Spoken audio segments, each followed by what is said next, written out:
Well, I was teaching at Cambridge in England in 1960 to 63, and I would spend a lot of weekends in London, and especially going to the Architectural Association school where I had lots of friends. And either he was still a student or he was just out. He was in this group with Richard Rogers, Norman's wife, Richard Rogers and his wife. And I think it was called Team 4. And that's when I met him. Well, the challenges for architecture today are really different than they were 50 years ago. We were concerned 50 years ago with function, with image, with etc. Today we're much more concerned with environmental issues, sustainability, non-carbon form. But I think that architects today have got to become more aware of related disciplines, biological sciences, environmental sciences, etc., because we are one of the major problems of environmental stability. I mean, I believe, and the second thing that I believe, first of all, we have to be environmentalists. We have to deal with the environment. But the second thing we have to know is we have to be concerned with precedent, the history of architecture. And so when you do a project, whatever it may be, you have to be aware of what preceded it. So the history of architecture, the history of the discipline, is a second factor that architects have got to be aware of. So there are these two, I think the two most important things today are, one, we have to know what the problem of the environment is and how we might deal with that. And number two, we have to know the problem of our history, disciplinary, pedagogical history, and how we can use our history to overcome the environmental problem. So I think both of them go hand in hand together. I never think about the future because if I thought about the future and listened to the people in environment, I would be crazily worried.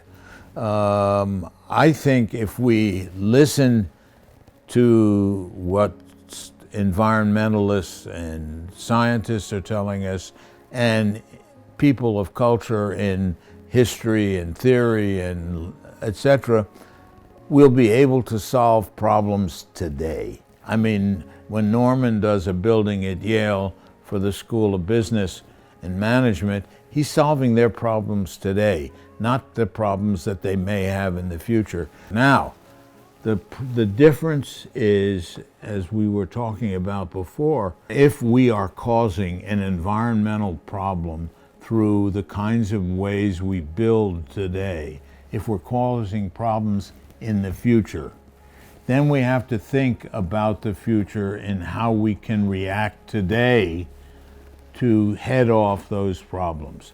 The client today is the society. We cannot be ignorant of social, political, science, and cultural problems of the future. We may not solve those problems, but if we attempt to think about those today, we can certainly participate.